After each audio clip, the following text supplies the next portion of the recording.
먼 미국 땅에서 자식들을 잘 키워내고 열심히 사신 여러분들 정말 장하십니다. 안녕하세요. 전원주입니다. 전쟁도 가난도 겪은 우리 세대는 참 눈물겨운 세월을 살았죠. 아메리칸 드림을 이루기까지 여러분들의 세월이야 어떠셨겠습니까? 건강 관련 프로그램에 출연하면서 요즘 제가 깨달은 건요, 양 한 방을 잘 결합하는 게 최고의 건강 관리라는 겁니다. 클레버 케어, 메디케어 어드밴티지 플랜 아세요? 양방과 한방의 좋은 혜택들을 쏙쏙 뽑아서 제공해주는 똘똘한 플랜이더군요. 우리 한인의 건강 문화도 이해하고 실력 있는 한국 의사와 전문의를 척척 연결해 준다니 얼마나 똘똘합니까? 이제 우리도 똘똘한 클레버 케어 플랜으로 150까지만 사십시다.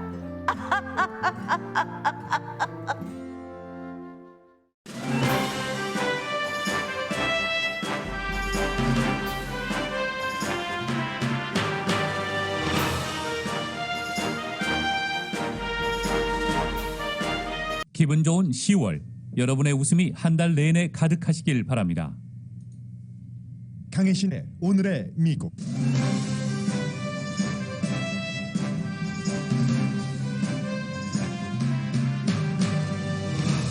인앤아웃 버거 스토어가 샌프란시스코 시의 백신 접종 규정을 어겨 문을 닫았다가 다시 오픈했습니다. 업소, 학교, 병원 등 미국 모든 지역의 모든 분야에서 백신 접종 규정에 거부하는 움직임이 강합니다. 백악관은 관계 당국의 승인 직후 5살에서 11살 사이 어린이 백신 접종 전략을 발표했습니다. 주사 맞는 걸 무서워하는 아이들에게 맞게 일반 접종소는 줄이는 등 어린이에게 적절한 조치를 할 것이라는 발표입니다. 바이든 대통령이 사회안전망 지출안에서 중도 민주당에게 중요한 양보를 했습니다. 차일드 케어 세금 공제 등이 줄어들 수밖에 없는 결정입니다. 트럼프 전 대통령의 수석 전략가가 의사당 폭동 사건 증인 출석을 거부하자 연방 하원에서 그를 기소하는 투표를 합니다. 소매업소와 소비자가 모두 예전 같지 않을 할러데이 쇼핑에 나름대로의 방안을 마련해 대비하고 있습니다.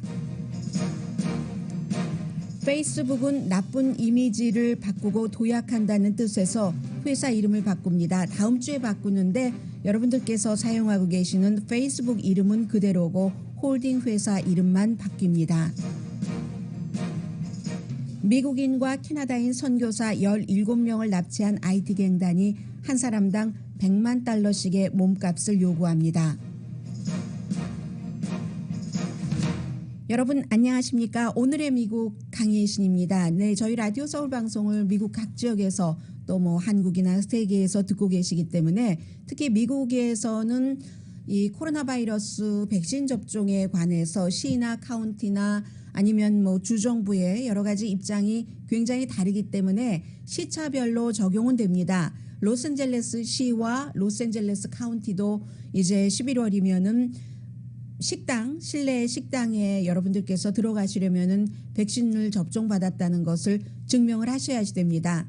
샌프란시스코가 먼저 시행을 했어요. 그런데 미국에서 가장 유명한 햄버거 패스트푸드 레스토랑, 뭐 미시시피강 서쪽에만 있지만 이 인앤아웃 버거가 샌프란시스코에 딱 한 군데 있다고 하네요. 저는 가보지 못했습니다만은 어부들의 선창가 그렇게 되나요? Fishers 그렇죠? 어부들의 선창가 맞죠? 그래서 이 Fisherman's Wharf요. 이 Fisherman's Wharf에 한 군데 있는 얼마나 잘 되겠어요? 그 인앤아웃 스토어에서 샌프란시스코 규정을 어겼습니다.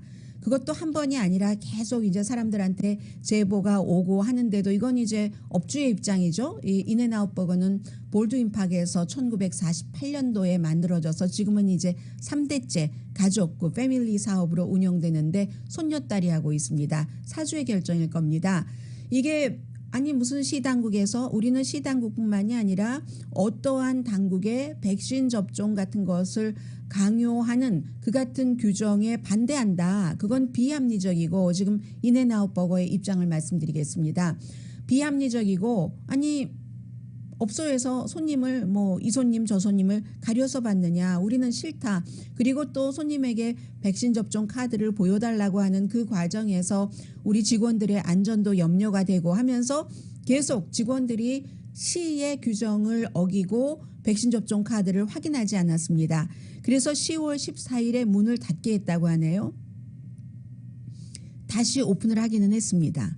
그런데 이제 인앤아웃 버거는 그 실내, 그 샌프란시스코 실내에서는 손님들이 햄버거를 즐기실 수가 없습니다. 샌프란시스코도 미국 각 지역과 마찬가지로 지금 이제 로스앤젤레스도 부분적으로 시행을 하고 있지만 실내 식당이라든가 아니면 뭐 짐, 체육시설, 뭐 여러 가지 뭐 클럽, 사람들이 많이 모이는 곳에서는 전부 실내에 들어가려면 백신 접종을 받아야지 된다. 이런 건데요. 이렇게 말씀드린 것처럼 질병통제국이라던가 여러 그 보건당국에서 백신 접종만이 샌프란시스코의 보건국도 마찬가지고요. 유일하게 지금 그 코로나 바이러스 코비드 19을 컨트롤할 수 있는 최고의 방법이다라고 얘기를 하더라도 민간 회사에서도 협조를 해주지 않으면 정부 당국의 일 가지고만은 안 되는 겁니다. 물론 공무원들도 굉장히 많은 숫자의 공무원이 특히 이제 지역에 따라서 백신 접종에 거부하고 있기는 합니다만은 해서 370군데 인앤아웃 햄버거 샵이 있다고 하거든요. 이제 어떻게 각 지역에서 적용이 될지 그것은 조금 봐야지 되겠지만 여기에 또 전혀 정치적인 것이 관여되지 않았다고 볼 수도 없거든요. 인앤아웃의 지금 그 사주가 말하자면 CEO가 36살에 처음에 볼드윈 파크에서 그 할아버지 할머니가 하던 것을 이제는 손녀딸이 맡아서 하게 됐는데 복음주의 아주 그 철저한 그 복음주의 기독교 신자이고 지금도 그렇습니까? 저 얼마 전에 인앤아웃 햄버거 먹었는데도 못 봤어요. 이렇게 인앤아웃 뭐 종이라든가 포장 같은 것에 성경 구절 적어놓고 하잖아요. 본인들의 그 복음주의 크리스천이라는 것을 굉장히 강조하는 회사인데 그렇기 때문에 캘리포니아주에서는 뭐 공화당위원회에만 기부를 한다던가 해서 어떤 때는 민주당의 그 의장이었던 사람이 트위터에 이 보이콧 해야지 된다 이내나 그렇다고 보이콧가 되겠습니까? 그렇게 맛있는 햄버거가 그런 적이 있기도 했는데 그만큼 완전히 그 보건적인 입장이라기보다도 기업에 따라서 이렇게 그 정치적인 색깔까지 약간 그 포함이 돼서 그렇다고들 보고 있는 거죠. 해서 인앤아웃은 우리는 그 실내에서는 그러면은 손님 안 받겠다 하는 것으로 결정이 됐는데 이뿐만이 아니라 지금 뉴욕도 샌프란시스코와 마찬가지 정책을 시행하고 있죠. 실내에서는 로스앤젤레스도 이제 곧 하게 될 테고 뉴욕은 이제 오늘부터 시의 모든 그 공무원들 전부 백신 접종 받아야지 되고요. 뿐만 아니라 지금 제너럴 일렉트릭 이 회사도 큰 회사 가운데서 전부 의무화를 하고 있고요. 그런데 이제 의무화를 하고 또 그 백신 접종을 받지 않은 직원들에 대해서는 무급 정직 처분을 하던 뭐 유나이티드 에어라인 같은 회사는 또 조금 주춤해서 무급 정직은 안 한다던가 굉장히 지금 혼란스러운 상태이기 때문에 여러분들께서 일단 백신 접종을 받으신 분들은 어디든지 가실 수 있습니다. 그런데 항상 백신 접종 카드라든가 아니면 QR코드 같은 것을 가지고 다니시기를 권하고요. 이런 일들이 식당에서만 일어나는 게 아니라 스포츠 리그 어린이들 그 가는 스포츠 리그도 마찬가지고 경찰국, 항공사, 병원 모두에서 저항 세력이 만만치 않습니다. 백신 접종 의무화를 시행하고 꽤 시일이 흘렀는데도 저항 세력이 아주 강하고요. 어제 연방 대법원에서 메인주의 헬스케어 워커들에 대한 백신 접종 의무화 이것을 백신 접종을 받고 싶어 하지 않는 헬스케어 워커들이 연방 대법원에 항소법원 거치지 않고 바로 이거 시행 중지 명령을 내려주세요 했더니 이런 때는 연방 대법관들 9명이 전부 심의하지는 않거든요. 이제 누구 한 사람 어제도 이제 한 사람의 연방 대법관이 이거 이렇게 하지 말고 절차를 밟아서 충분히 그 아래 하급 법원부터 가지고 올라와라라고 얘기를 했고 얼마 전에 인디아나 대학교의 대학생들의 백신 접종 의무화에 대해서도 역시 그 연방 대법원이 그대로 시행을 하도록 했고, 말씀드린 것처럼 워싱턴 주의 그 주립대학의 풋볼 코치도 백신 접종을 하지 않아서 결국은 연봉 300만 달러 받는 사람이 해고됐잖아요. 계약 기간도 많이 남아 있는데 주정부 공무원이기 때문에 이런 형태로 지금 계속 싸움을 하고 있고,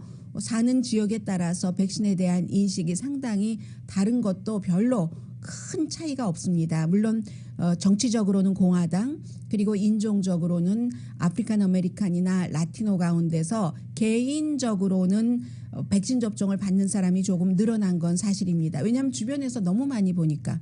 콜린 파월 전 합참의장 같은 경우도 백신 접종 다 받고, 물론 원래 뭐 혈액암이라든가 파킨슨 병을 앓고 있긴 했지만 이렇게 숨지는 사람이 있으니까 백신 접종이라도 받아야지 되겠다는 개인적인 것은 늘어나고 있습니다만, 그룹별로 정치 성향별로 이 백신 접종에 대해서 거부하는 비율은 여전히 강하게 존재한다고 말씀을 드립니다.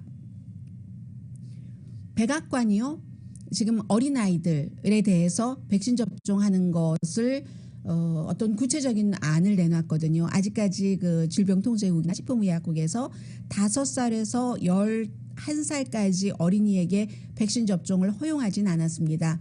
그런데 아마 오늘이 며칠인가요? 20일이죠. 그럼 다음 주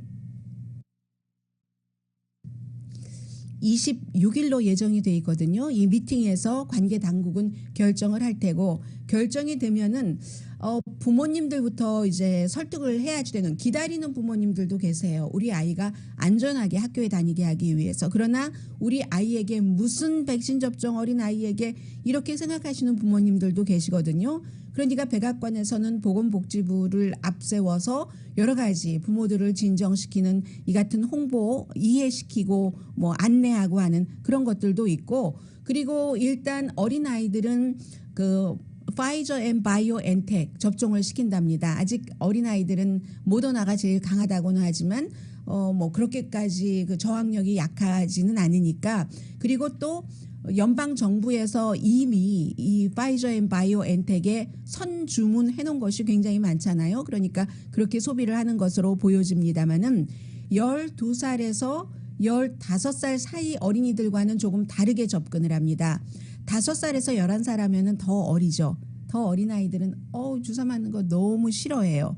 그러니까 기본적으로는 이제 주사기라든가 주사 바늘도 딱 보이는 것에 있어서 더 작게 만들고, 그리고 어린이들이 울겠죠. 많이. 얼마나 울겠어요. 그러니까 성인들처럼 딱 어디 가서 이제 본인이 원해서 가서 오랜 동안 줄 서고 백신 접종하고 이런 것은 안 합니다. 전국적으로 한 2만 5천 군데 정도를 만드는데, 어린이들은 그 보건복지부가 어린이 병원 시스템과 쭉 연관을 해서 소아과에 가서 맞을 수 있도록 하고, 어린이 병원에 가서 맞고, 약국 아니면 이제 학교에서도 당연히 이제 백신 접종을 하겠죠. 그런 식으로 말하자면, 미국식으로 표현을 하자면 어린이 프렌들리한 그런 정책이라고 할까요? 이런 것들을 지금 주문하고, 양은 뭐 당연히 뭐 한 10mg 정도라니까 굉장히 작은 양을 주고 해서 이제 10월 26일에 승인이 나면은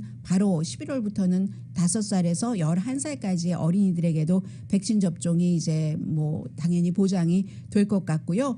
그 사이에 주변에서 정말 많은 사람들이 바이러스에 감염이 됩니다. 지금 국토안보부 장관이 양성 반응 나왔거든요. 알레한드로 마요카르스 국토안보부 장관이 증상은 좀 약하다고 하고요. 원래 이런 경우는 굉장히 일정이 미국 한 나라만 아니라 국토안보부뿐만이 아니라 세계적으로 여러 가지 스케줄이 바뀝니다. 콜롬비아에 이번 주에 갈 예정이었는데 못 가는 거죠. 그것도 이제 국무장관과 함께 갈 예정이었거든요. 국무장관과 국토안보부 장관이 미국 남쪽에 콜롬비아를 방문한다 하는 것은 뭐 상식적으로 이민 문제 때문에 상대의 그 카운터파트들과 의논을 하려고 하는구나 하는 것을 알 수 있는데, 일정이 당연히 취소됐죠.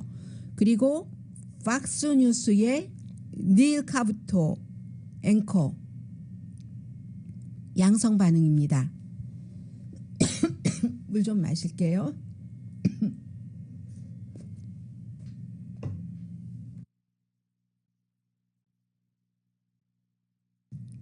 근데 이 사람은 1980년도에도 아주 뭐 심장에 대해서 뭐 오픈 하트 수술을 한다던가 그건 이제 그 이후고 1980년대는 암 치료도 받았고요. 뿐만 아니라 다발성 경화증 진단도 받았거든요.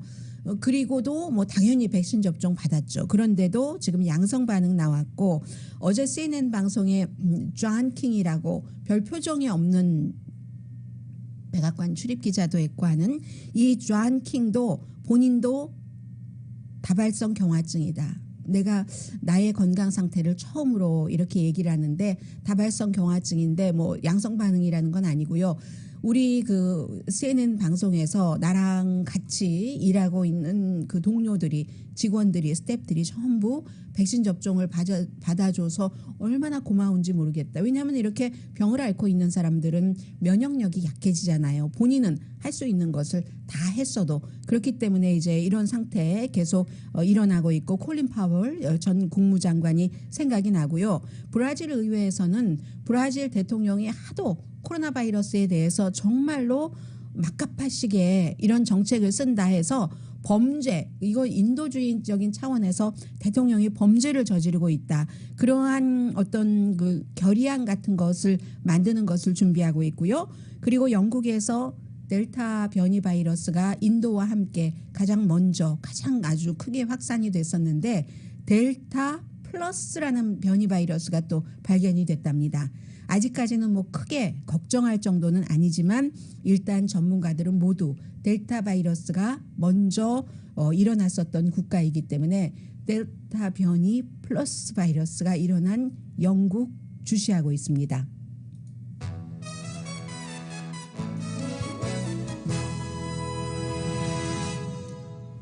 오늘의 미국은 전문가가 추천하는 이민법, 가정법 전문 재인정 종합법률사무소, 미 주류 언론과 유명 인사들을 감동시킨 미주 판매 1위 카후나 마사지 체어, 한인 기업의 자랑 카후나 마사지 체어, 코지다운 갤럭시 거위털 이불은 잠이 솔솔 오게 하는 기능성 거위털 이불, 거위털 이불 전문회사 코지다운, 친절하고 자세한 상담으로 절개를 최소화하는 복강경 수술 전문 장지아 외과, 매일 아침 재래식으로 직접 만드는 검정콩 생순두부 수라원 순두부, 차원이 다른 샴푸형 흰머리 염색약 수화연을 핫세일 중인 한국 홈쇼핑 공동후원입니다. 잠시 뒤에는 캘리포니아주 뭐 가뭄 비상사태 그리고 바이든 대통령의 지금 경제정책 같은 것이 시행이 되지 못하고 있는데 거기에 대해서 이번 주 다음 주 안에는 돌파구가 나올 것인가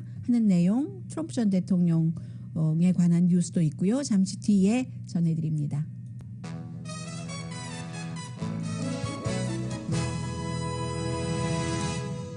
라디오 서울 방송 오늘의 미국 듣고 계십니다. 네, 지난번에 7월 달에 캘리포니아주가 이제 가뭄 비상사태 선포했었을 때 LA 카운티는 포함되지 않았었습니다. 오렌지 카운티도 포함되지 않았고 또 샌디에고, 샌프란시스코, 벤츄라, 임페리얼 카운티 포함되지 않았었습니다. 그럼 8군데 맞나요? 한 군데 빠졌죠. 어딘가요? 샌버나디노. 이렇게 8군데가 포함되지 않았는데 캘리포니아주가 58개 카운티죠. 이것도 이제 8군데도 마저 58개 카운티에 전부 가뭄 비상사태가 선포가 됐습니다. 일부 지역은 뭐 물 상수도 같은 거 어디서 가져오고 이런 것이 다르기 때문에 이제 비상사태 같은 거 선포하는데 약간의 그 다름 같은 것이 있었을 텐데 그때 그 주지사가 비상사태 선포하면서 각자 개인이 한 15% 정도는 물 쓰는 것을 절약해 주세요. 뭐 샤워할 때 물 틀어놓지 말고 양치할 때 틀어놓지 말고 이런 여러 가지 가이드라인을 줬었는데 그렇게 해서요. 7월 달에 절약한 물이 1.8%밖에 안 됐습니다. 15% 목표치에서. 그런데 워낙 더웠잖아요. 그리고 이제 8월 달에는 한 5% 정도 절약을 했는데 목표치의 3분의 1 정도를 완성을 했는데 그게 안 되니까 이제 그 도시 큰 인구가 많은 곳 이런 곳을 까지 다 포함을 해서 한 거죠. 예를 들어서 이렇게 되는 겁니다. 도로에 집 앞에 도로 같은데 호수로 물 뿌리는 것 이거 하지 말라고 하고요. 그리고 자동차를 이제 개인 주택에 사시는 분들은 닦잖아요. 자동차 닦는 것도 이제 물 안 잠그고 그냥 계속 틀어놓고 닦고 이런 것 하지 말라고 하시는 겁니다. 그래서 캘리포니아주가 1924년도 그때 이후에 최대 가뭄이라고 하거든요. 그래서 연 강수량이 한 평균 23.58인치, 24인치도 안 내리네요. 뭐 한 달에 뭐 전혀 비, 눈 안 내리는 때가 많지만 아무튼 얼마 안 되는군요. 그런데 뭐 강수량, 강설량 다 합쳐서 1924년도가 가장 낮아서 11.8인치였다고 하거든요. 그런데 그 이후에 지금 가장 뭐 눈비가 안 온다고 하죠. 얼마 전에 며칠 전에 조금 왔는데 어쩜 그렇게 조금 오든지요. 다행히도 이제 10월 말에 북부와 중부는 폭풍 일어난다고 하니까 산불 시즌에 도움은 되겠네요. 그리고 말씀드린 것처럼 라니냐 현상이기 때문에 샌프란시스코 쪽까지는 그 위에 뭐 오레곤 또 워싱턴 또 캐나다 뭐 브리티시 오브 컬럼비아 뭐 이런 데 정도까지는 라니냐이기 때문에 조금 춥고 비도 내리고 하는데 남가주는 그렇지 않다고 하잖아요. 올겨울에도. 그래서 이제 여러분들께서 알아서 저도 항상 양치할 때 물을 그 틀어놓는 것에 대한 죄책감이 있으면서도 샤워할 때도 마찬가지예요. 그러면서도 그게 잘 안 되는데 의식적으로라도 우리가 뭐 100번 다 뭐 급할 때까지 다 하지는 못하지만 100번 중에서 한 뭐 50번 정도만 하더라도 큰 도움이 되는 것 아니겠어요? 그러니까 캘리포니아 주에 살고 계시는 분들은 물 절약에 도움 주시고요. 그리고 대통령이 어제 민주당에서 가장 진보적인 나이도 민주당 의원 가운데서 거의 가장 많은 축에 속하잖아요. 버니 샌더스 의원 그리고 역시 나이 많습니다. 중도인 웨스트버지니아의 조 맨신 의원을 만나서 좀 제발 통과 좀 시켜주라 해서 내린 결론이 뭐냐면요. 특히 사회안전망에 많은 돈을 내는 그 지출하는 3조 5천억 달러짜리 이것을 대통령이 1조 7,500억 달러에서 1조 9천억 달러 이 정도까지 내가 할 수 있다. 그러면 결국은 1조 7,500억 달러 이 사이에서 결정이 된다는 그럴 가능성이 높죠. 맥시멈을 또 이번에 1조 9천억 달러로 잡았으니까 항상 모든 걸 원하는 걸 다 갖진 않습니다. 다 원하는 것보다 훨씬 높여놓고 거기서부터 이렇게 깎아주는 거잖아요. 그래서 아마 조 맨신 의원 같은 경우도 1조 5천억 달러까지 얘기를 했었으니까 1조 7,500억 달러 그 즈음 어디가 되지 않을까 현재로서는 이렇게 보이는데 그러면 3조 5천억 달러와 1조 7,500억 달러 이 정도 되면은 차이가 꽤 많은 거죠. 뭐 1조 6, 7천억 달러, 7, 8천억 달러 이 정도는 되죠. 그러면 대통령이 원하는 것보다는 그만큼 적고 조 맨신이나 아니면 애리조나주의 크리스틴 그 시네마 의원이 원하는 것보다는 조금 많고 이 정도의 사비를 본다는 건데 우리는 숫자가 중요한 게 아니라 일상생활에서 그럼 이게 어디에 적용이 되는가. 대통령이 계산을 할 때 1조 7,500억 달러에서 1조 9천억 달러 정도 받아놓으면은 메디케어 같은 것 원래 하고 싶었던 것보다는 조금 줄지만 큰 지장 없이 할 수 있다고 보고 그 킨더가든을 무료로 하는 것 이것은 할 수 있다고 봅니다. 그 돈 가지고 우선순위부터 가니까 그리고 기후변화까지 어느 정도 할 수 있는데 그러면 그 다음 순위가 조금 뭔가 그 예산이 적게 잡히잖아요. 그 다음 순위라는 게 차일드 케어 세금 공제. 민주당은 영원히 해주기를 원했잖아요. 이걸 이제 한 1년 정도만 우선 하고 그리고 paid leave benefit을 누군가가 이제 가족이 아프다든가 할 때 뭐 자녀 양육할 때도 마찬가지로 처음에 아이를 출산했을 때 그 paid leave benefit을 12주일 하기를 원했는데 원래 대통령이나 좀 진보적인 민주당이 그런데 4주일로 3분의 1로 줄어드는 거예요. 3분의 2가 깎여 나가고 이 정도를 하더라도 나는 그렇게 하면 좋겠다 하는 게 대통령의 생각입니다. 그렇기 때문에 대통령이 큰 양보를 했다고 말씀을 드렸고요. 원래 이 정도 할 거라고 생각하고 그 정도 제시를 했으리라고는 봅니다만은 또 하나 중요한 것은 주택보조금 같은 것도 이게 3조 5천억 달러가 아니라 1조 7,500억 달러 정도가 된다면 많이 줄어들겠다 하는 것을 감안을 하셔야지 되는데 민주당이 아마 이것이 이번 주에 통과하는 것이 가능하지 않을까. 이번 주면 오늘 수요일인데요. 목요일, 금요일 이틀 남았습니다. 뭐 아주 중요하다고 생각되면 토요일도 할 수 있으니까는요.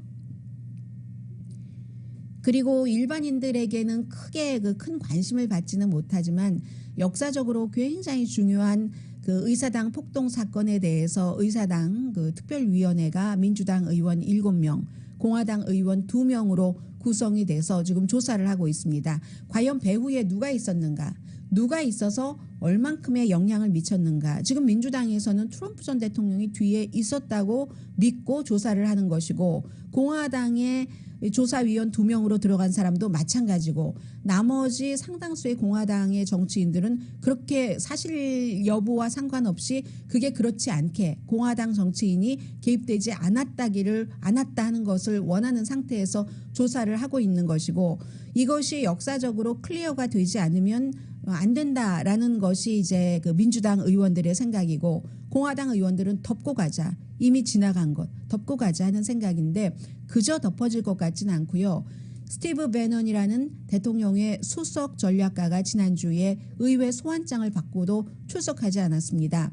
여기에 대해서 아마 내일 투표할 것 같아요. 이 그 소위원회가 특별조사 전담반이 하원에서 이거는 형사 기소를 해야지 된다 하고 전체 그 하원에 형사 기소를 할지에 대해서 투표를 해달라고 넘겼습니다. 내일 아마 투표할 것 같아요. 그렇게 해서 뭐 절차가 뭐 여러 가지 절차가 있지만 결론적으로는 이 하원 조사위원회에서는 이게 만약에 이렇게 해서 연방 법무부에서 스티브 배넌을 의회에서 소환장까지 발부를 했는데 거기에 소환에 응하지 않았다 해서 형사 기소하지 않는다면 민사 소송이라도 할 그 참으로 지금 이런 일을 그 하고 있는 거거든요. 근데 이제 리즈 체니 같은 사람이 그 공화당의 서열 3위였다가 그 3위 자리 내려놓고 지금은 이 사건을 조사하고 있는 트럼프 전 대통령 탄핵에 찬성표를 던진 딕 체니 전 부통령의 딸인 리즈 체니가 뭐라고 얘기하냐면 오늘 아침에도 계속 그 클립이 지금도 그 케이블 텔레비전에서 보여주고 있는데요. 스티브 배넌이 소환장에 출석하지 않은 것은 그가 트럼프 전 대통령이 1월 6일 의사당 폭동 사건에 직접 개입했다는 것을 알고 있고 본인도 뭔가가 개입돼 있다는 것을 증명한다는 것이다. 죄가 없으면 왜 의회에서 소환장까지 발부를 했는데 증인 출석을 하지 않느냐라는 그런 얘기고 스티브 배넌과 트럼프 전 대통령 나가지 마 했으니까요. 이 두 사람은 우리는 특권이다. 나는 대통령이었고 나는 대통령의 수석 전략가로서 여러 가지 무슨 면책 특권 같은 것이 있다. 뭐 이런 뭐 그런 주장을 하는데 리즈 체니 의원은 그게 그 폭동 사건이 일어난 당일 그런 여러 가지를 기준으로 해서 이 스티브 배넌이 어느 호텔에서 무슨 그런 것을 의논을 했고 뭘 했고 대통령과도 뭐 어떤 형태로 해서 대통령도 이것을 알고 있었고 이 같은 어느 정도의 증거가 있다는 뭐 그런 주장들을 오늘 아침에는 하고 있습니다. 어쨌든 그렇게 돼 있고 그리고 나머지 3명도 있잖아요. 트럼프 전 대통령의 마크 메도우즈 뭐 최후의 비서실장을 포함해서 부비서실장도 있고 또 국방부에도 어떤 사람 한 사람이 출석하라고 돼 있는데 이 사람들도 그럼 다 형사 기소하는가? 그렇지 않아 보입니다. 스티브 배넌을 제외하고 이 세 사람들은 현재로서는 아마 의회의 조사에 협조를 하는 것 같습니다. 그래서 어쩌면 이 트럼프 전 대통령으로 향하는 거잖아요. 이것은 트럼프 전 대통령이 정말로 얼마나 그 사건이 미리 계획된 부분들도 있다면 거기에 개입했는가 하는 것이 트럼프 전 대통령의 비서실장, 부비서실장을 포함한 다른 사람들에 의해서 증명이 될 수도 있고 어쨌든 이 부분은 오늘은 조금 길게 말씀드렸습니다마는 제가 길게 말씀드릴 그럴 의도는 없었고요. 앞으로도 마찬가지고 그러나 미국에서 살아가면서 미국인으로 아니면 미국에 관심이 있는 채로 세계 어느 나라에서 살아가는 사람이라면 굉장히 중요한 미국의 역사의 그 줄기이기 때문에 놓칠 수는 없는 그 문제입니다. 그리고 트럼프 전 대통령은 이제 이 부분에 대해서 어제 뭐라고 얘기했냐면 케빈 맥카티 공화당 하원의 원내대표가 능력이 없어서 진짜 공화당을 그 조사위원회에 놓지 못하고 전쟁광인 리스 체니 같은 사람을 놨다.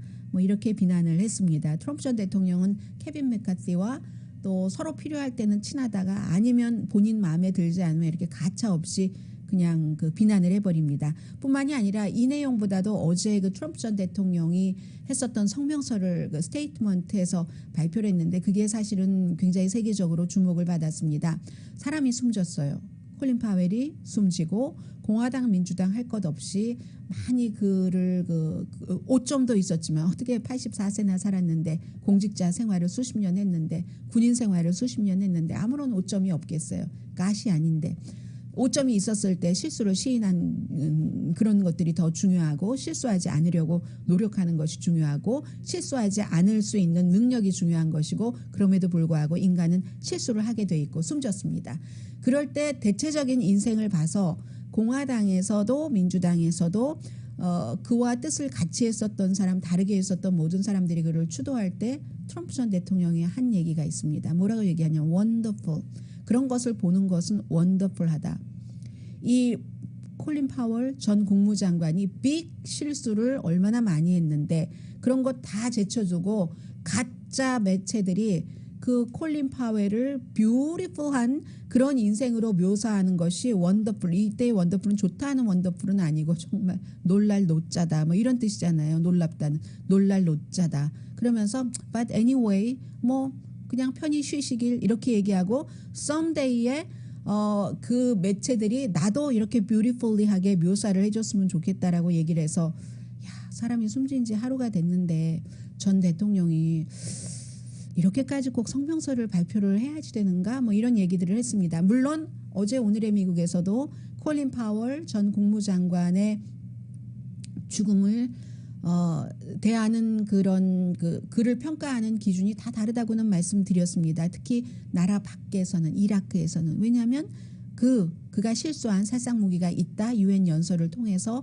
이라크가 전쟁을 치르게 됐고 수십 년 동안 혼돈 생활에서 또 나라도 남북으로 갈려서 이렇게 정말 잘려져서 북쪽은 더 심해졌고 남쪽은 조금 살기 나아졌고 이런 여러 가지 때문에 이라크 사람들은 본인들이 원하지 않는 전쟁을 치렀으니까 그런 여러 가지 평가를 할 수 있다 하더라도 뭐 고마워하는 사람도 있어요. 이라크 사람들 가운데서도 미국에서는 좀 어제 트럼프 전 대통령의 그 같은 그 숨진 사람에 대한 참 정말 disgraceful한 그런 표현은 보고 싶지 않다 하는 어디까지 떨어질 거야 이런 그 리트윗이 많더군요. 야 트럼프 전 대통령 우리를 정말 놀라게 해.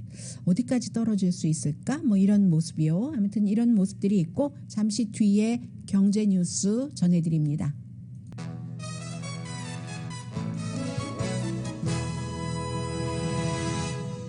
라디오 서울 방송 오늘의 미국 듣고 계십니다. 뭐 영국은 또 부스터샷 없이 뭐 락다운한다 이런 얘기도 나오고 미국에서는 65세가 아니라 뭐 40세 이상이면은 부스터샷을 맞을 수 있도록 뭐 이렇게 하는 것도 지금 고려되고 있고요. 아마 그렇게 될 것으로 보이죠. 일단 백신이 넉넉해 보이니까요.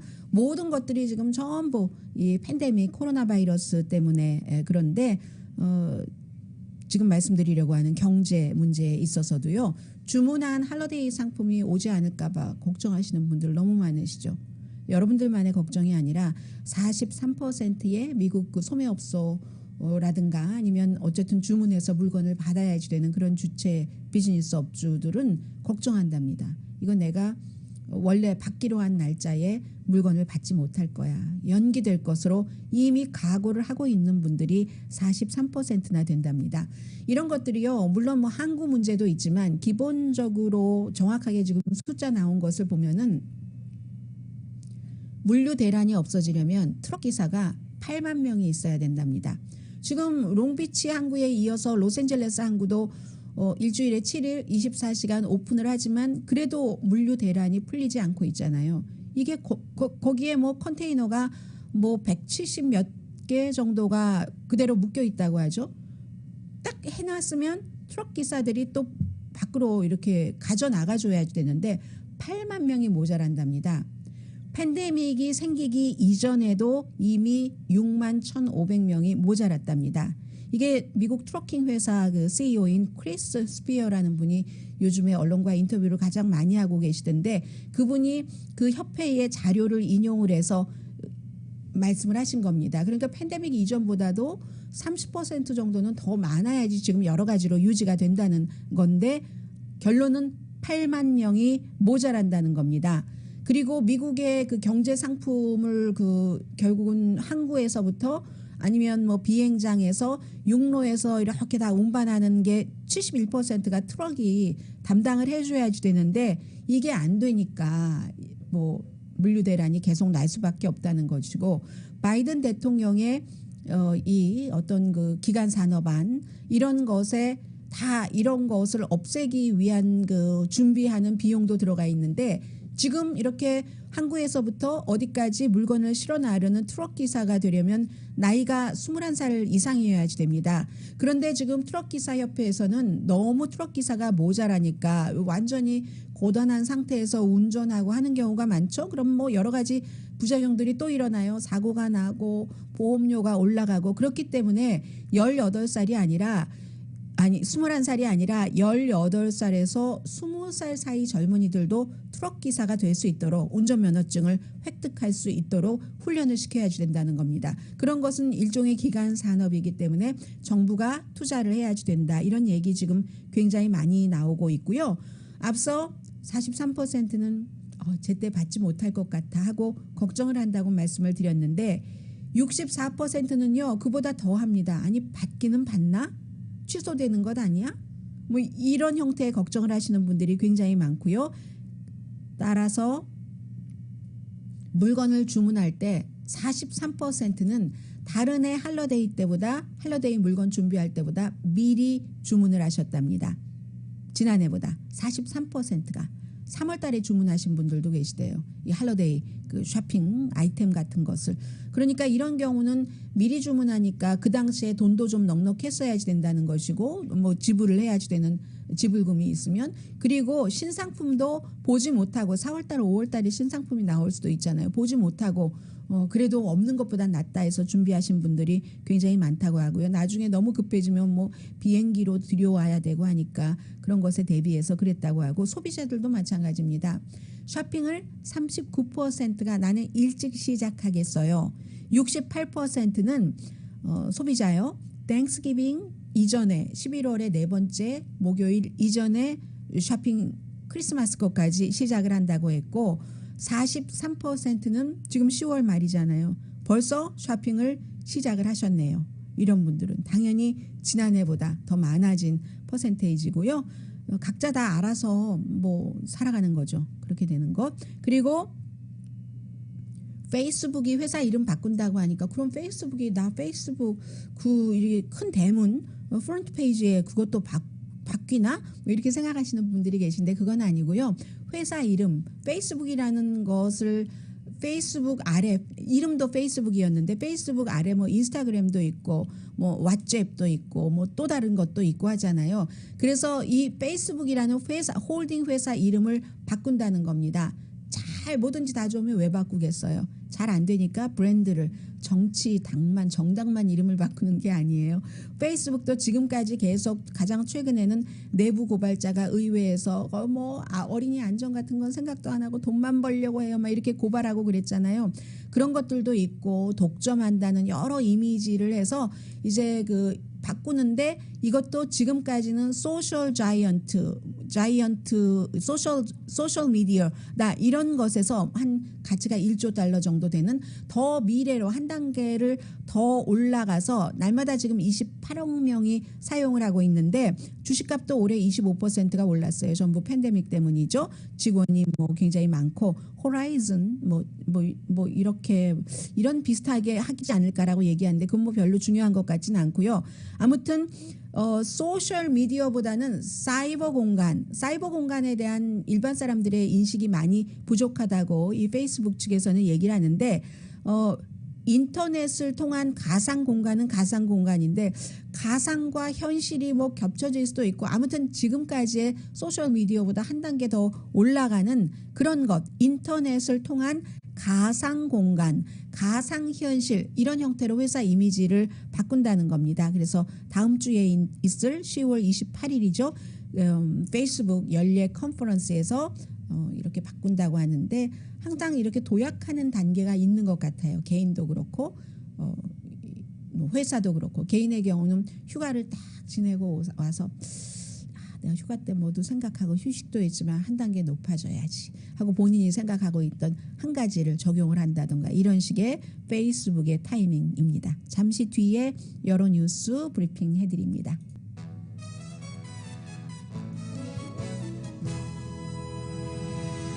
라디오 서울 방송 오늘의 미국 듣고 계십니다. 네, 선교사 미국 사람 16분 그리고 캐나다 1분 이렇게 IT에서 선교를 하시다가 납치가 됐죠. IT 갱단에 의해서. 이 IT 갱단이 한 사람당 100만 달러씩 1,700만 달러를 내놔라 요구를 하고 있습니다. 그런데 이제 보통 이런 때 그 부르는 값대로 다 해결되진 않죠. 그렇게 되고 그렇게 되면은 또 가족들 가운데서 누가 부자가 있는가 가족들에게 따로 접촉을 하기도 하고 며칠 걸리기도 하고 몇 주일 걸리기도 합니다. 그래서 미국의 연방수사국이 지금 개입돼 있고요. IT의 갱이 점점 강해지고 있죠. 7월 달에 이제 IT 대통령이 암살되고 뭐 재난, 정치적인 재난 너무 살기가 힘든 그곳이죠. 그래서 선교사 뭐 신부, 수녀, 의사, 부자, 심지어 가난한 사람들까지 마구 지금 납치를 하고 있는데 원래 이것도 처음에는 절도, 자동차 절도 이런 것에서 시작해서 점점 강해지는 거죠. 사람으로 해서 지금 그 미국 국무장관도 연방수사국과 같이 일을 해서 선교하시다가 납치된 이분들 안전하게 돌아올 수 있도록 여러 가지 최선을 다해서 일하고 있고요. 그리고 이런 내용은 가끔 나오죠. 나치 시대 때 그때 그 수용소에서 비서를 하셨던 분 96세입니다. 이분이 재판을 기다리고 있는데 재판정에 나오지 않고 어디 도망치신 거예요. 도망치다가 잡히셨거든요. 96세고 이분은 여자분이시고 당시에 그 수용소에서 11,000명 정도가 있었던 그 수용소에서 비서 역할을 했는데 결국은 그 많은 사람들의 죽음을 방조 내주는 도운 그런 역할로 여전히 지금 끊이지 않고 재판을 독일은 이어가고 있습니다. 오늘의 미국은 전문가가 추천하는 이민법, 가정법 전문 재인정 종합법률사무소, 미주류 언론과 유명 인사들을 감동시킨 미주 판매 1위 카후나 마사지 체어, 한인 기업의 자랑 카후나 마사지 체어, 코지다운 갤럭시 거위털 이불은 잠이 솔솔 오게 하는 기능성 거위털 이불, 거위털 이불 전문회사 코지다운, 친절하고 자세한 상담으로 절개를 최소화하는 복강경 수술 전문 장지아 외과, 매일 아침 재래식으로 직접 만드는 검정콩 생순두부 수라원 순두부, 차원이 다른 샴푸형 흰머리 염색약 수화연을 핫세일 중인 한국 홈쇼핑 공동후원이었습니다. 10시에 좋은 아침 좋은 하루 방송됩니다. 메릴랜드주에서 얼마 전에 얼룩말 농장에서 얼룩말 5마리가 도망을 했답니다. 나중에 3마리라고 관계당국이 발표를 했는데 계속 쫓았는데 안 나타났어요. 집 어디서 났다 집들에서 사진은 나오는데 그러다가 한 마리가 결국은 얼룩말을 잡기 위해서 놓은 덫에 물려서 숨졌는데 아무도 이 소식을 듣고 좋아하는 사람 없습니다. 강혜신이었습니다.